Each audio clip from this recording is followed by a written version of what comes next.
Honored and excited to have Representative Thomas Massie join us from the great state of Kentucky and a founding member of our D.C. Freedom Squad. Thomas, welcome to The Blaze. Thanks for coming on. Hey, great to be on. Listen, one of the things we wanted to talk to you about is the situation with Ilhan Omar and her allegiance to Somalia. That's pretty clear. I mean, she tries to say that she's just talking about her allegiance to American citizens from Somalia and that it's all U.S. based. And the clips we aired. Yeah. I don't think anything could be further from the truth. Is there anything that's going to come of this? Can she be impeached over this? Well, it confirms that we were right, I think, at the beginning of this Congress to kick her off the Foreign Affairs Committee. Yeah. So she's already been removed from that, and I voted for that. I think in retrospect, it's kind of a creepy video I watched, with the translation on it. Yeah. Of her talking about what Somalia needs to take back land from like Kenya and Ethiopia or something. Yes. Mm-hmm. As if that's part of our congressional agenda. Right. Yeah. I mean, she made it pretty clear that she represents the interest of Somalia and Somalians, yes, not the United States of America. Certainly that's not her priority. She didn't even mention America.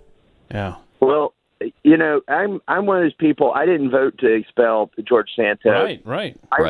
I hope that people, back in her district can sort this out. They can't all be Somalian or Somali or whatever. I think there can be. Yeah. I wouldn't be surprised if she wins another term. Yeah. Because that's the way it usually goes. But it's sad because, we've been so beaten down as Americans over the last several years that we always believe nothing's going to come of any of these things. And probably not this one either. But is there anything you're not really necessarily in favor of expelling her from Congress. No, I'm not. No. It would take a 2/3 vote, by the way, to expel her. Yeah. So what would happen? She'd probably raise a couple $1 million off of it if she can use images of her in the well being shamed by Congress. If she were censured, or if we tried to expel her and failed, she would raise buku money off of it. She'd become a martyr. Yeah. True. So. Just tactically, I think we did the right thing by taking her off the Foreign Affairs Committee. Yeah. This is depressing for me to say because I'm one of the 435, but the good news is she's just one of 435.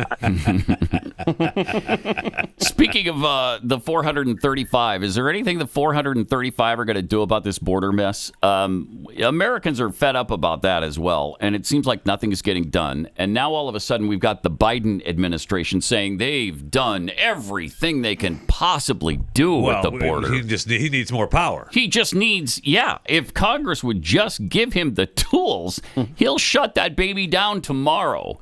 So there's a lot of talk and there's no action. There's talk of a Senate deal, which sounds like a steaming pile of poo that would actually just legitimize up to 5,000 people coming across per day, right? Yeah. Isn't that insane? And actually more, right? If I understood that right, it actually means more. They're talking about they would shut down certain points, right? But the other points that would still be open. So you'd end up with actually more than 5,000. Mm-hmm. So here is, and I think that's just bluster. I don't think that'll go anywhere in the House, but we have a real opportunity that nobody will talk about. I've tweeted about it a couple times. Jim Jordan retweets me because he knows it's true. The funding for everything, including what Biden is doing at the border, expires in March. They keep kicking the spending bills down the road with these CRs. Mm-hmm. Well, the next CR expires in March, and all we've got to do is put a rider in whatever we pass then to fund government that says none of the funds, hereby appropriated can be used, and we put our list. You can't remove Texas's border securities or any other state's border securities. You can't use the money to process, illegal aliens. Just put a rider in there and refuse to fund. It's a lot easier not to do something than it is to do something in Washington, D.C. So it would be easier not to fund it. and then let's have that fight. I think we will win that fight in the hearts and minds of Americans if we make that fight about the border. Yeah. Yeah, I think Americans are to the point now, thanks to a lot of different incidents, and one of them is the shipping of illegals to New York and Boston and Chicago, and they're getting a little taste of what Texas has dealt with Vineyard forever. Yeah, so I think Americans are at the point where almost all of us want something done on the border. This is probably the best opportunity Republicans have ever had to actually make something happen, isn't it?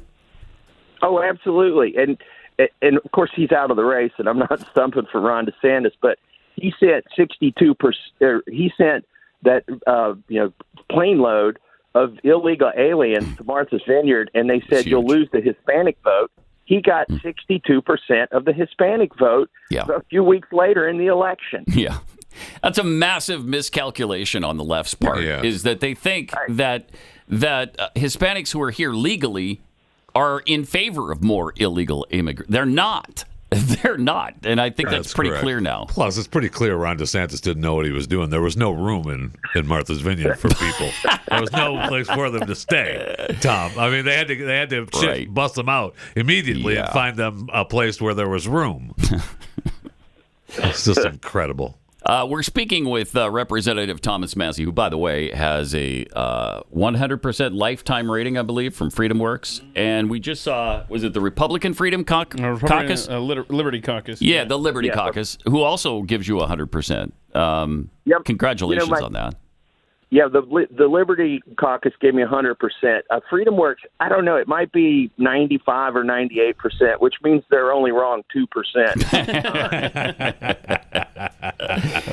A member of this audience, Skip to Zip, asks a question on Twitter. What if an illegal immigrant were to move a podium 20 feet? Would that change their tune on dealing with illegal immigrants? Because we saw what happened to American citizens who moved the Nancy Pelosi podium 20 feet on January 6th.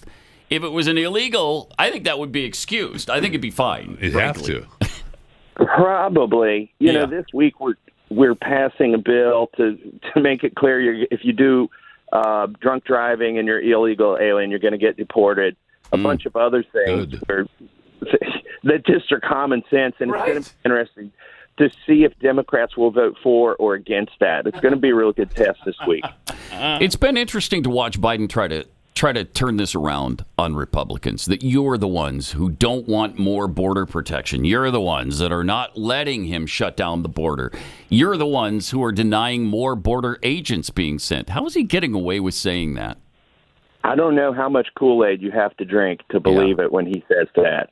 It's shameless, and the media doesn't call him on it. No, they don't.